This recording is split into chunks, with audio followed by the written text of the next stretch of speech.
Hello, everyone. Hi. Hello. It's a pleasure to be here. Okay. I'm waiting for my guests to join, and then we can kick off the conversation today. I hope everyone can hear me. Okay. All right. How's it going? How's it going? How's it going?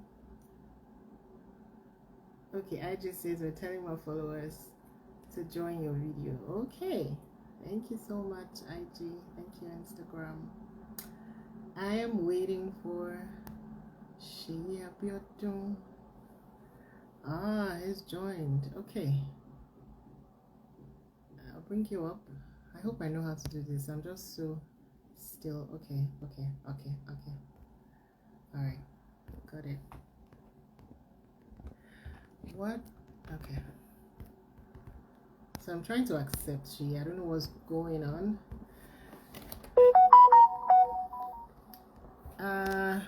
Let me see if I can just bring you on, because I am trying to. Okay, so I just sent an invite. Did you get it?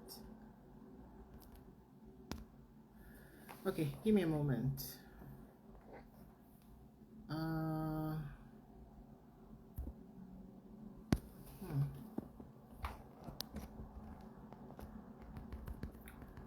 I wonder why this button is just not working right now.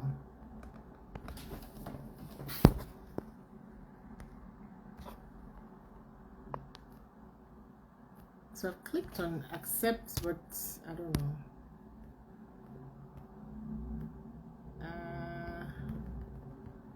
Okay, you know what? Let me go out and come in again, because I don't get why this is not working. Hello, everyone. I'm trying to bring Seyi Abiodun in. Go. Are you getting a request on your end, Seyi? Please let me know. Okay. Oh. Yeah, I finally get to see you. Finally. Good to have you here. Yes, good to have you too. And good to be on your show.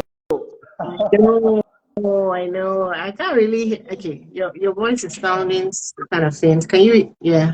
Oh.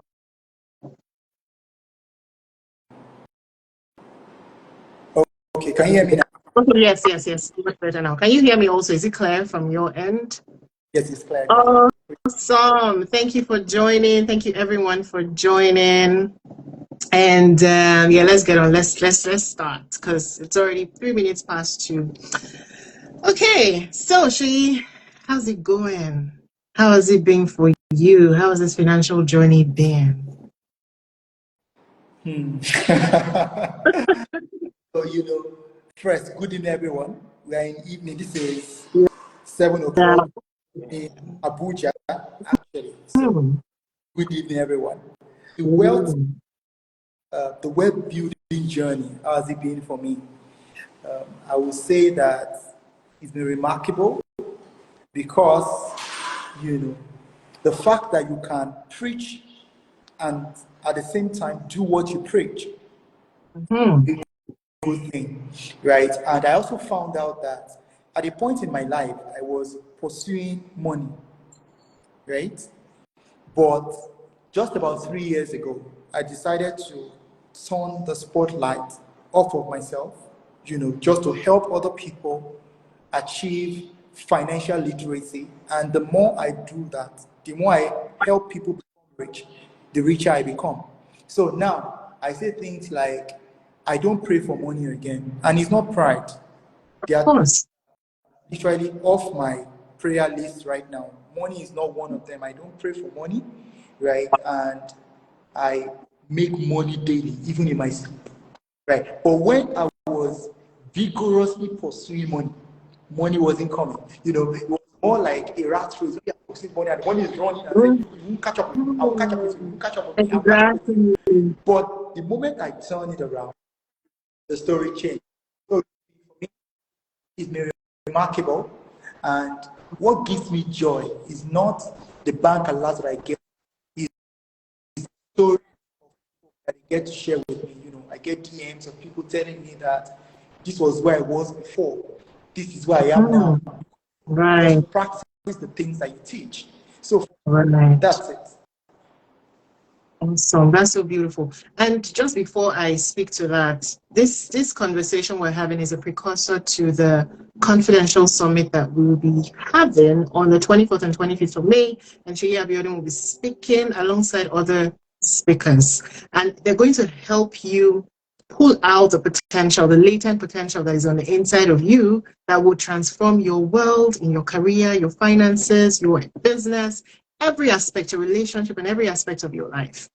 Okay, let me get back to what you said, Chi. I like the fact that this is just tying into the psychology of money, what money is all about, a relationship with money.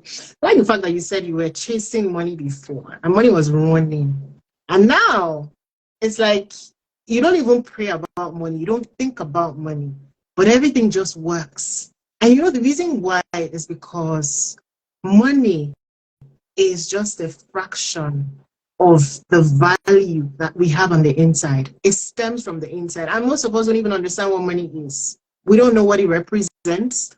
We don't understand. And that's what makes us chase what we have on the inside. It's like, that phrase, what you're looking for in Sokoto is in your Shokoto, it's in there, but you're looking outward for it, but you're supposed to pull it out from the inside. And I like to know, what has your relationship with money been before? Okay, yeah, you said that. Apart from you chasing money, is there any belief you've had about money before now that has changed?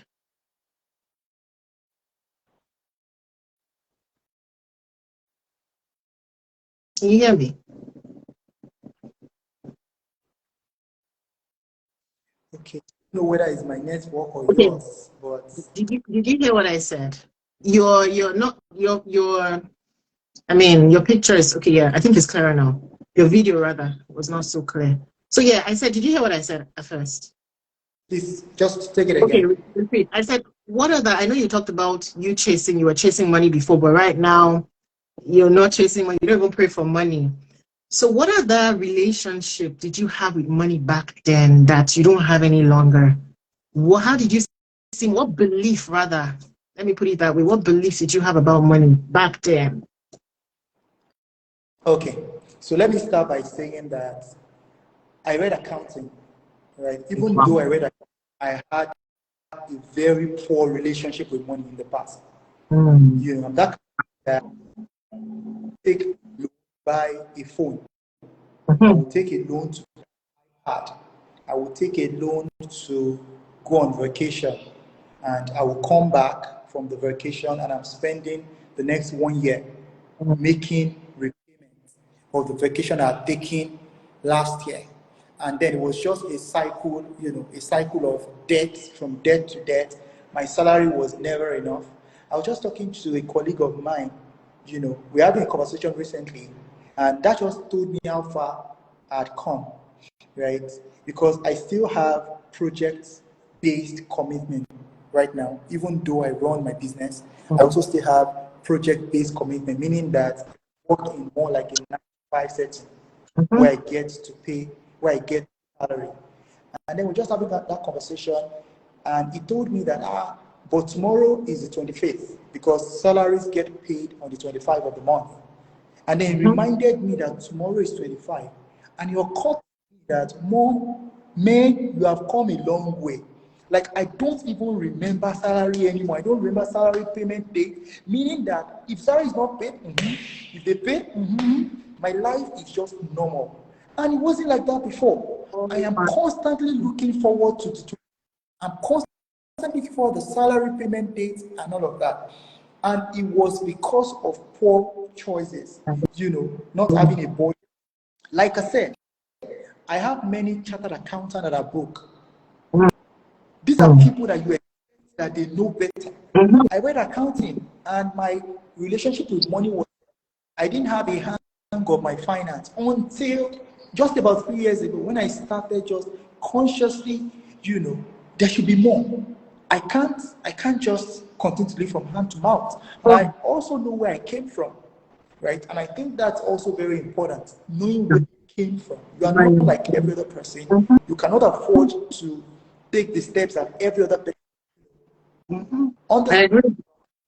just guides you into where you want to go. So I wouldn't say I've had a good relationship with money in the past, right? It was a very bad relationship, from debt to debt. Mm-hmm. I would say right now that life now and life then is far better, meaning that I can sleep in my house right now without being worried of a debt that is going to fall due because I'm debt free, right? So those are things that are really very important that I think we need to start thinking. Yes, I agree. Now, looking back then, I remember I would see, you know how we used to watch all those Nigerian movies then, and then they would say all those rich men, how they make money is through illegitimate means, and also maybe either killing somebody, right? And then you say, oh, this person, when you see someone being so lavish with money, and you say, since where did he get it from? Where is the source of this money? So that pushed me away from thinking about wealth in a different perspective. It made me look at people and say, oh, this one is spending money so much like this. Where did he get the money from? Meanwhile, I'm sure he must have gotten into, you know how those women used to do their business and all of that and have all those shops. But I would look at them and think that these ones, are you sure they didn't do something? Are you sure there's nothing, that they have done that has warranted this? And speaking to what you said about not budgeting, about not even checking your, not knowing when your next salary date is. I also remember back then when I used to work in Nigeria. In December, you know how December is? You collect your salary, it's Christmas, people want to spend, splurge, send to whoever they want to send to. And then by mid-January, people are looking for money. People are broke, counting down to the end of the month where they can get money. And that used to be because, like you said, the 25th, that is when they normally pay. But, and in that month of December, they'll pay like a week or so. I can't remember if it's a week or some days before the 25th, because the 25th is Christmas. And before the 25th, your money is gone. Now, this could have been avoided if you knew, December comes every year, set money aside maybe from the beginning of the year to splurge and spend in December. But no, we will be focused on every other immediate need. And then in December, we know, I'm going to enjoy. I'm going to go out there and do all sorts of things, send money, buy this, buy that. And then by January, we're done. And that is what people are still doing, living from paycheck to paycheck, not even having money to do all the things they intend to do. And it's a big problem. And so I want to ask Shirley, since you're here, let's even ask you questions. Let's hear from the financial expert. So from your experience, what is the role of confidence in making money, in wealth building? Now, I switched to wealth building because money is not the only form of wealth, but money is very important, very, very important. So we know there is the social wealth, there is intellectual wealth, and the rest. But we cannot say money is the root of all evil. We can't say that. We know it's, yeah. So money is really important, but it's not the only form of wealth. But what is the role of confidence in wealth building? What Okay. does it play? Yeah, in wealth building. What role does it play in wealth building The, from your perspective? the concept of confidence itself. What is confidence? Confidence is simply a belief in your own, right? People do not believe in, right? I also looked at the domains. This is how I categorize confidence. There are three domains of confidence according to me. You will not be able to find according to me. There are three domains of the first Okay.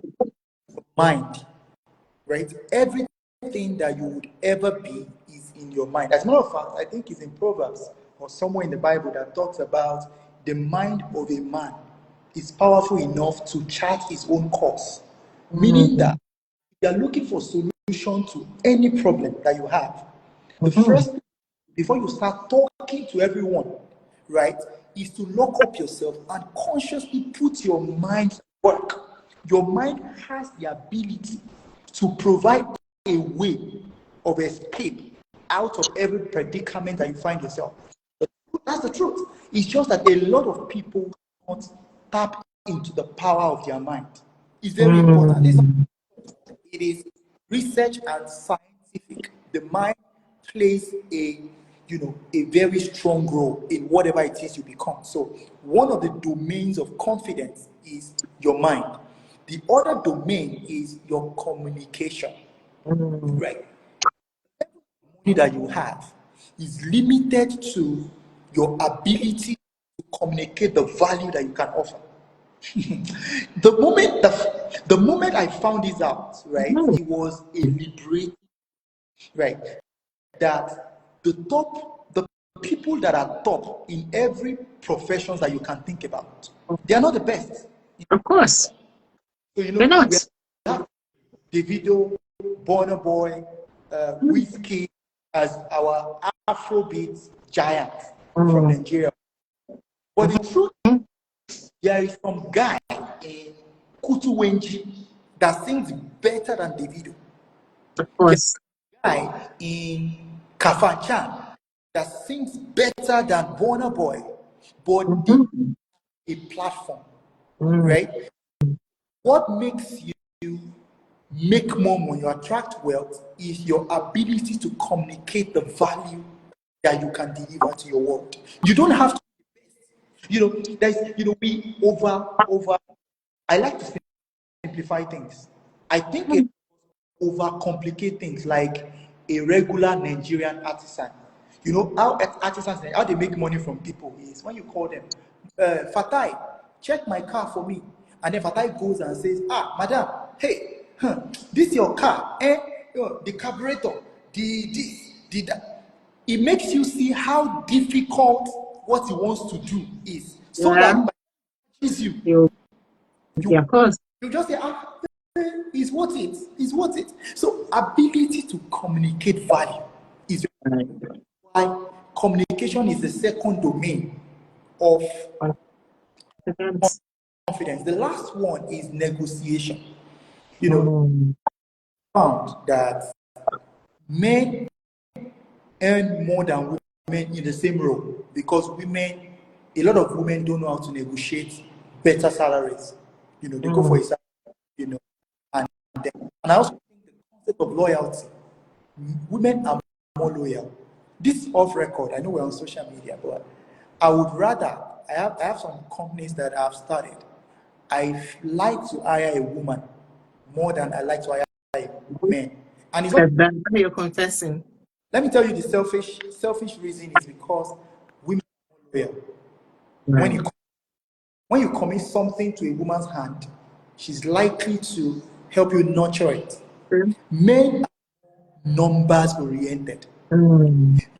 I may be doing fantastically well at my job. My job is paying me well.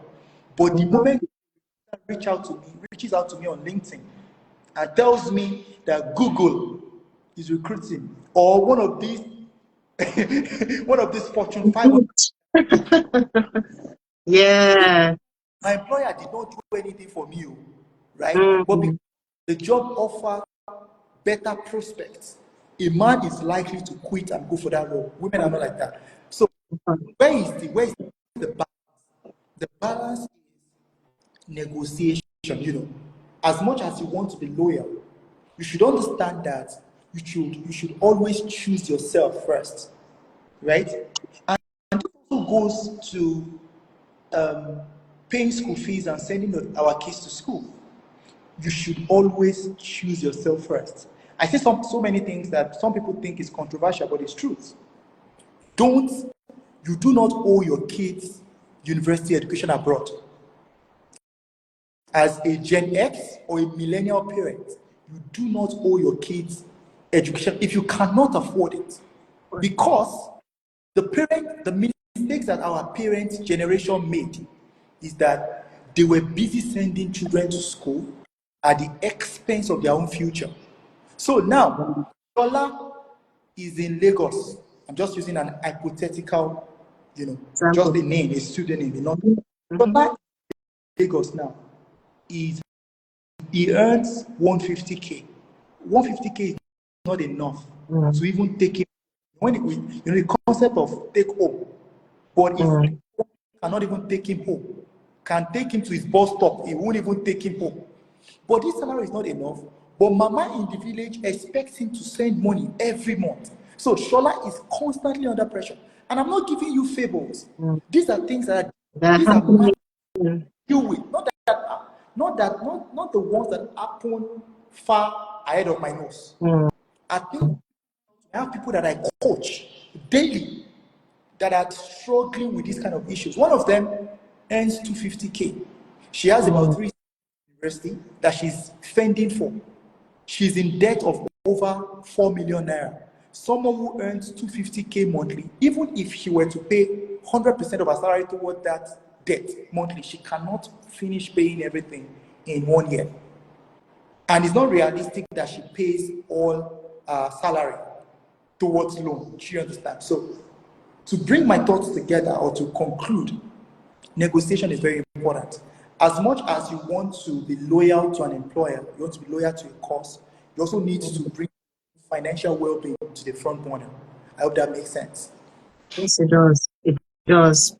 I like the fact that you mentioned confidence as being hinged on the mind, communication, and negotiation. So these three things are so important with regards to confidence and money, because everything starts in the mind. I agree.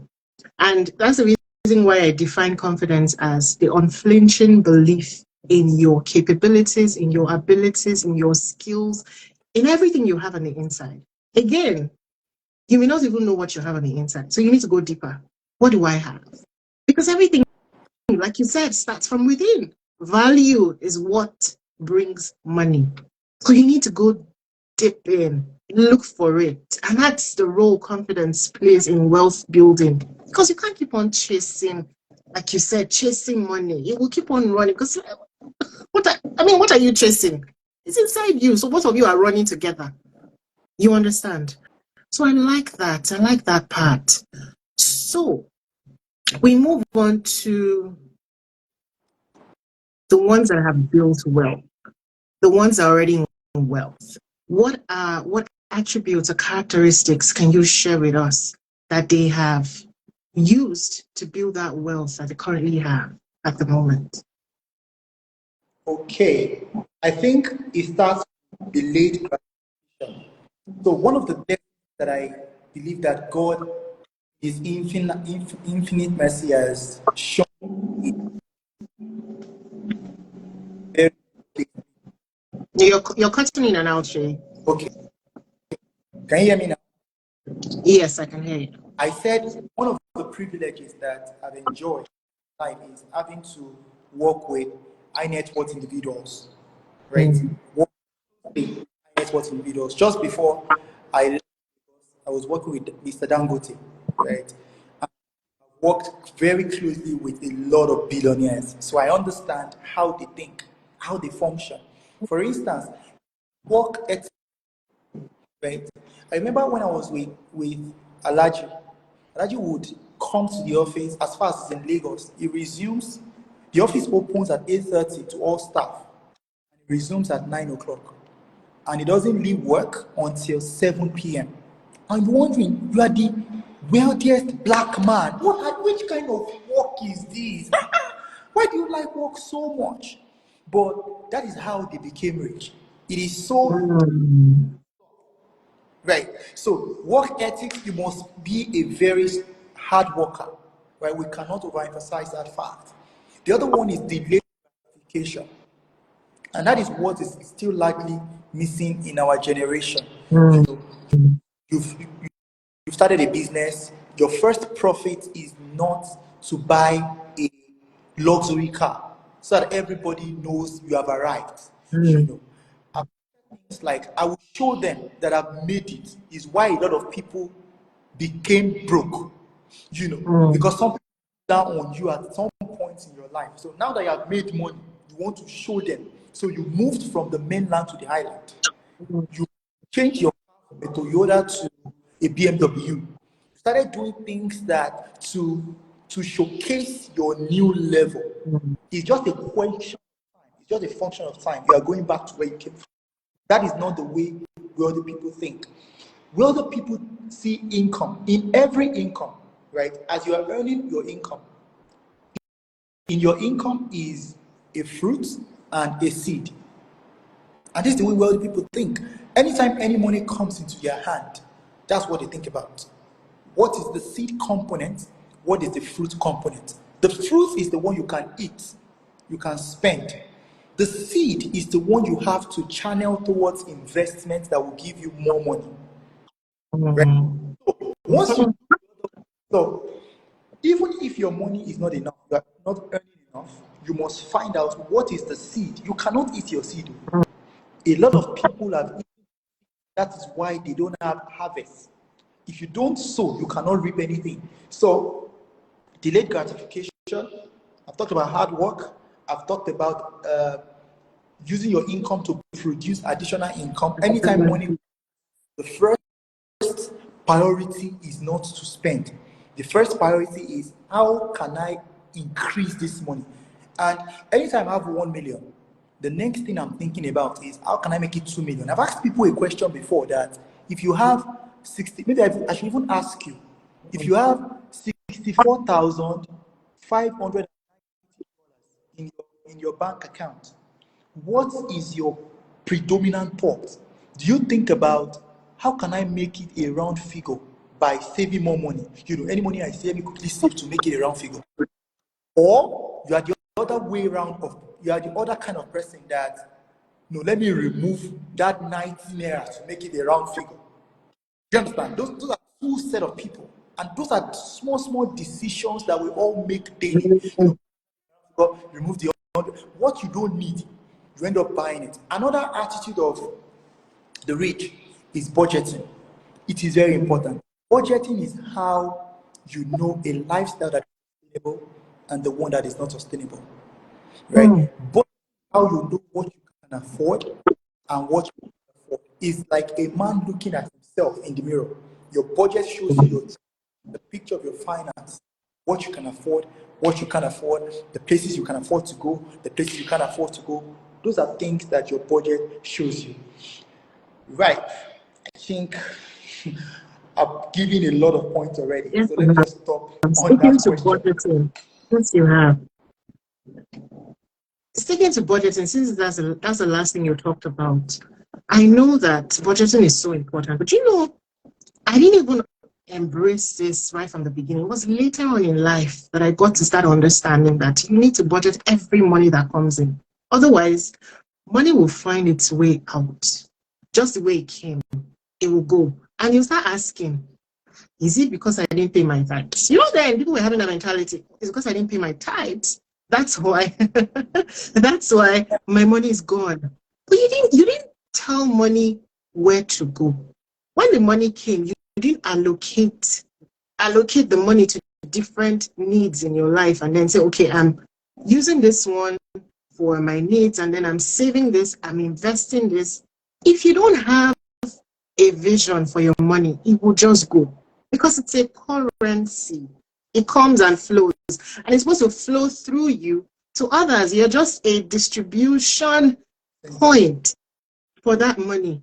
So it comes to you, and then you send it out. You buy whatever you need. You're feeding the other person. The person is giving value to you. The person is collecting money. You are saving. And of course, the banks would use it to invest and do all sorts of things. You're still sending it out. It's not just sitting there. So budgeting is very important. Hard work, being dedicated to work is so important. A lot of people would not even focus on that. They won't even think that oh, hard work brings money. Nobody's saying, fine, we know that you don't necessarily need to work so hard to get money. No.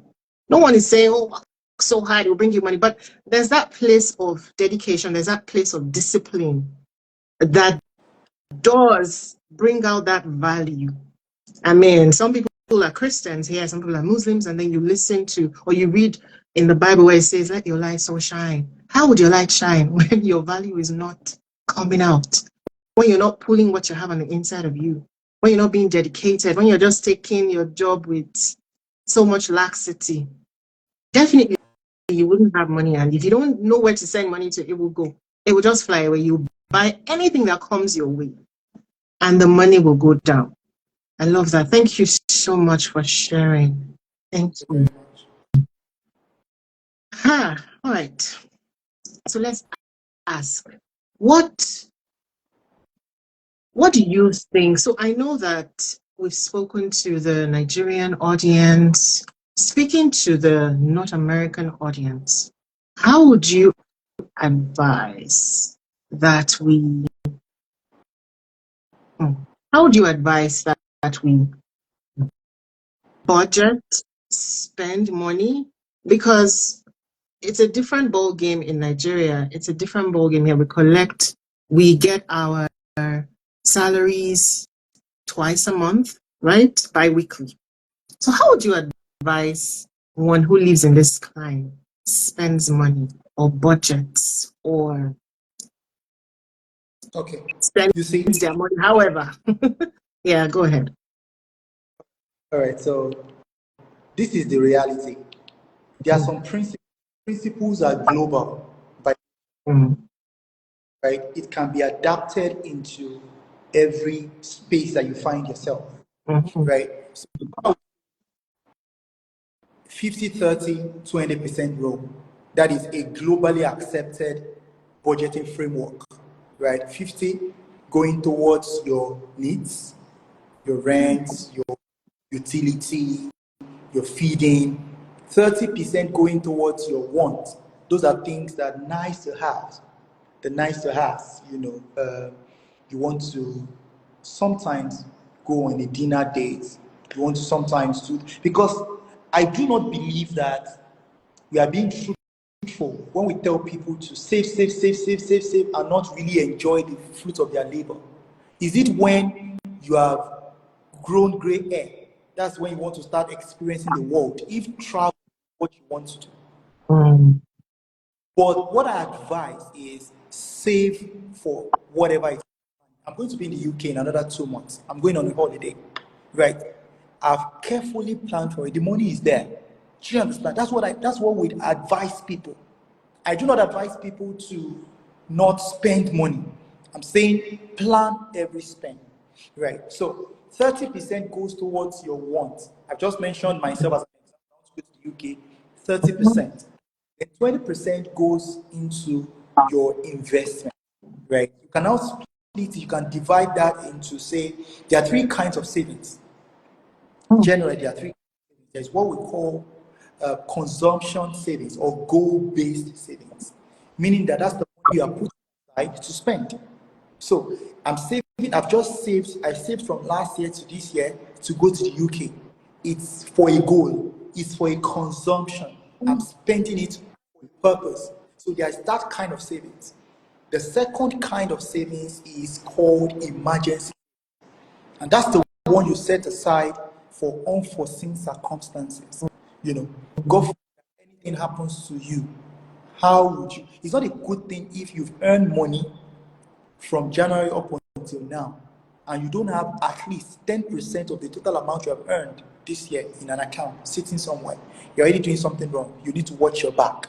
Because if anything happens to you, who do you run to? And things that don't qualify as emergency. Number one, Yes, that is savings. your rent is not an emergency Mhm. because you had advance notice. Mhm. Example, a woman give birth and your husband is supposed to pay the hospital bills and the guy is telling me that, oh, I have an emergency. Bro, you don't have an emergency. You had 9 months to plan. Actually, is a planning problem. So whichever climb you find yourself, 50, 30, 20% rule works. You just need to know. And another very good example is people who do businesses, who are entrepreneurs, who have fixed income, right? How do we do this budgeting thing? I don't earn a consistent income monthly. but I want to budget. It's the same principle. You can, for them, they can even say that for every time an income comes into my hand, right, I'm going to split it into these percentages. 50% goes into my needs, 30% goes into my wants, 20% goes into my investment and savings. And I said there are three kinds of savings. I've mentioned two. The last type of savings is investment savings. That is the one that you set aside to consciously build your richer life. And this is the thought that I have for people in North America. You are in America, you are in North America, you are in UK, you have just recently moved abroad.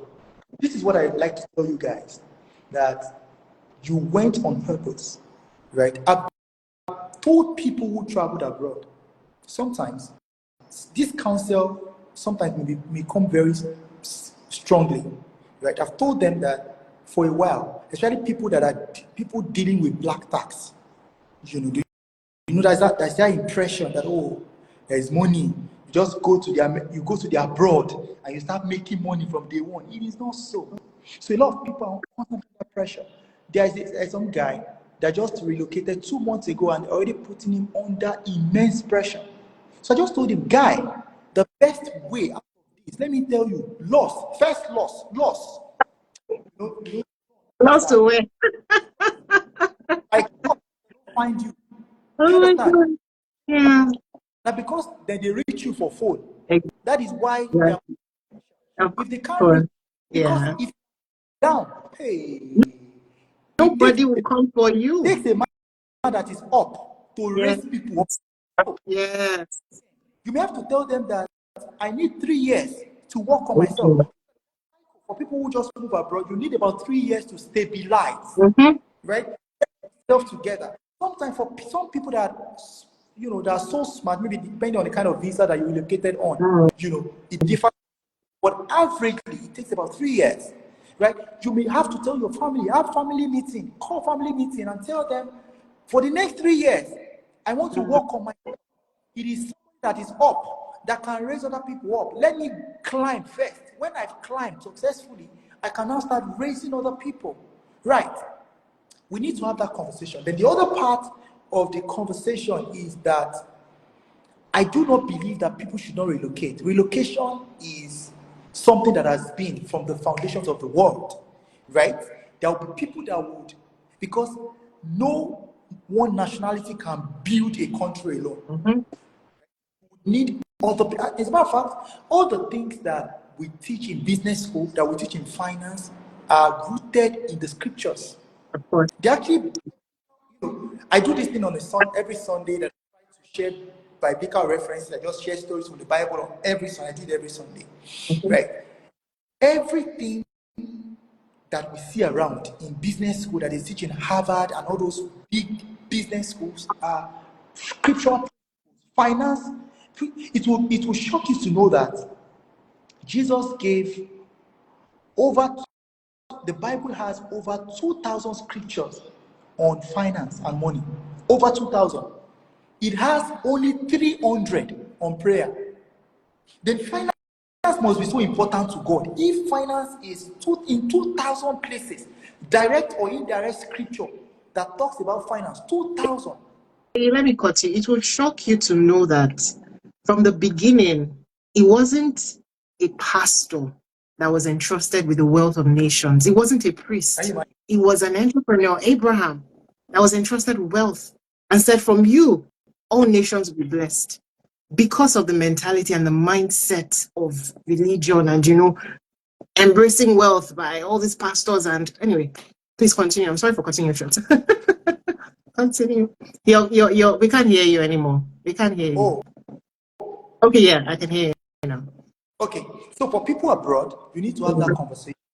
The other bit to that story is you are there for a purpose. Right. See yourself as a partner that would help build the country that you left behind. Mm-hmm. Right? That's why I try, in the space that I operate, I galvanize investment from people abroad, just encouraging them to invest into the country, because by investment is how we can grow the country. When you invest, let's say I say, okay, buy stock, and you buy the stocks of a Nigerian company, what you're doing essentially is you are helping those companies grow. You are providing jobs in the country that you left behind.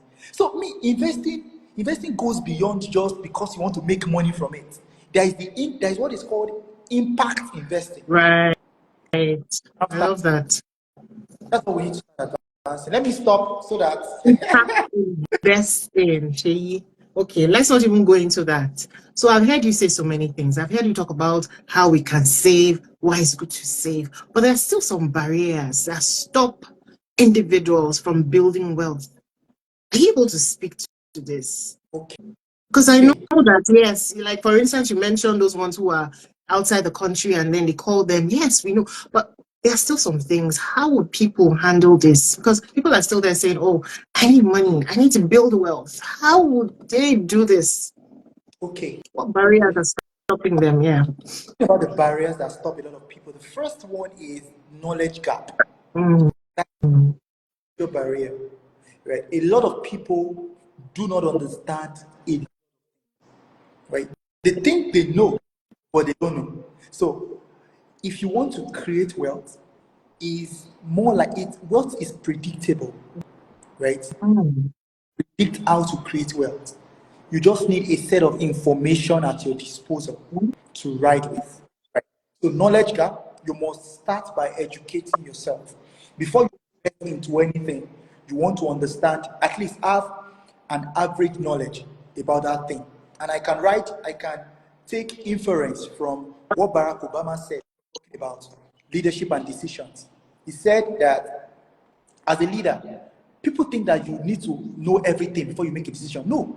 He said you only need about 51% information. You need 51% information to make that decision. And when you have made that decision, please stay in peace with yourself. Be at peace and let the peace, peace is like something that stabilizes. Let it stabilize. Just accept it that I made this decision and believe the best to come out of it.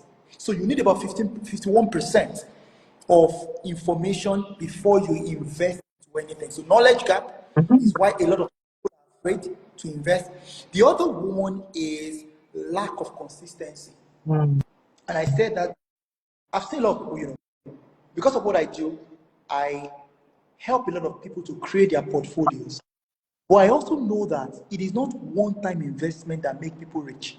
It is the consistency with which people invest that ultimately culminates into their wealth. So let me give you an example. I I have a group that I have a class that I run on a monthly basis. So I would help them to invest in different asset classes, create their portfolio, stocks, bonds, commercial papers, even invest in across geography. You can diversify your portfolio across asset class, meaning that you choose bonds, commercial papers, and all of that.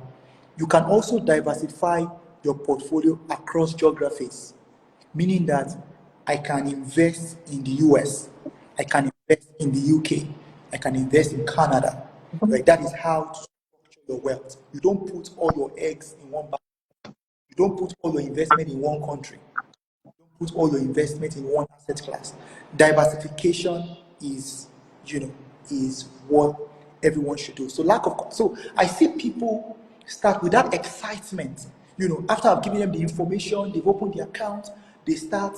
But there's something that I sometimes check with some of them.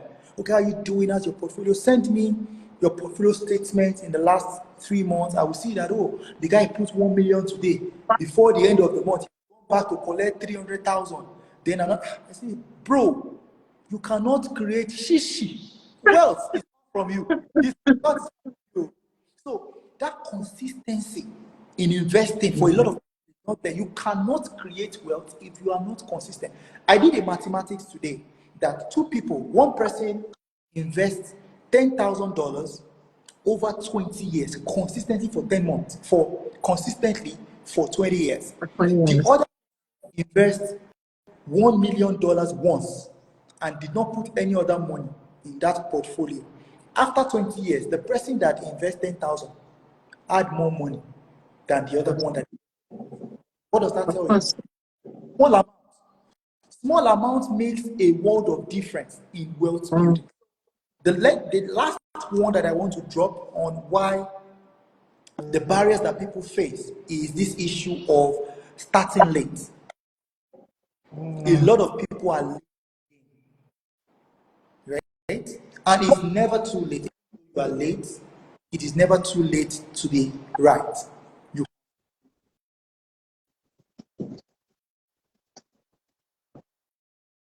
So it's never too late to start.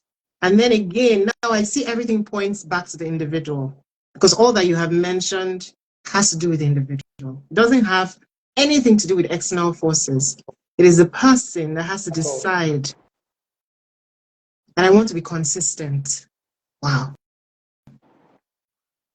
Seyi, we've spent 45 minutes here. What do you already talking about wealth? Now, there's still more, but that will be at the summit. Can you tell us, give us a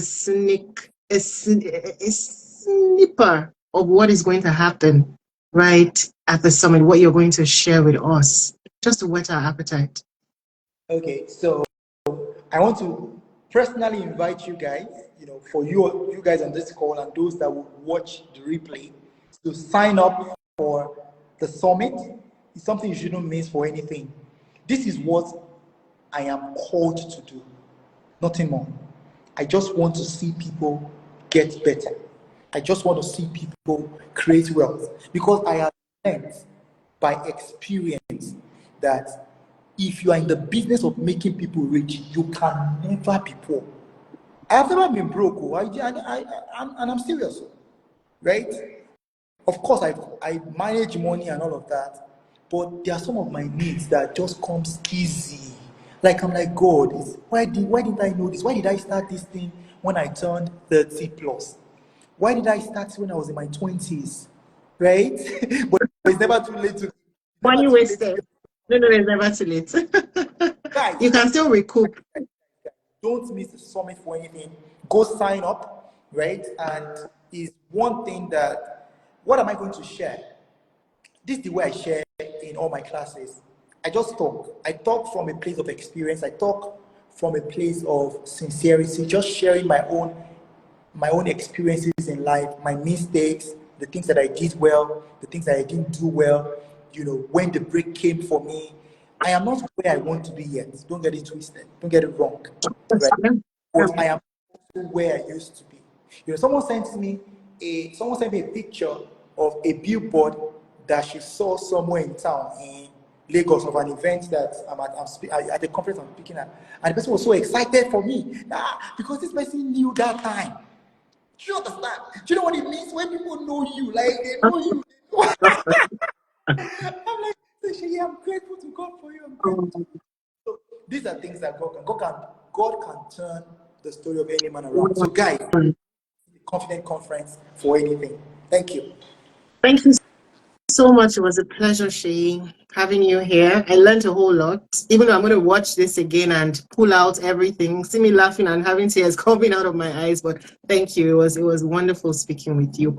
And for everyone here, I don't have the link. Let me see if I can drop the link to register. Okay, I will drop it. I don't have it up here. I don't want to go out of this, but I will drop it definitely in this message. I'll save this and drop it in this under the video. And then you can also get the link in my bio to register. Do not miss this summit for anything. You are being set up for greatness and confidence. You can't do anything in life without confidence. That's just it. There's nothing you embark on in life without feeling that you are complete.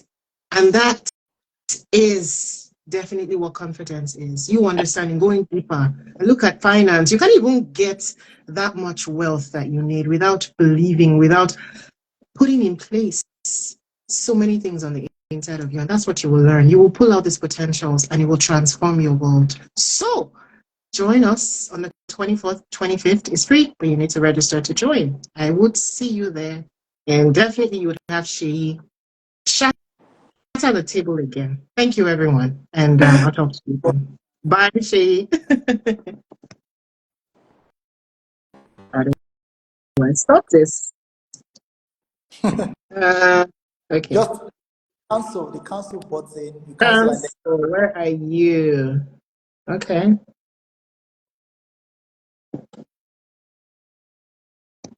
I'm still here.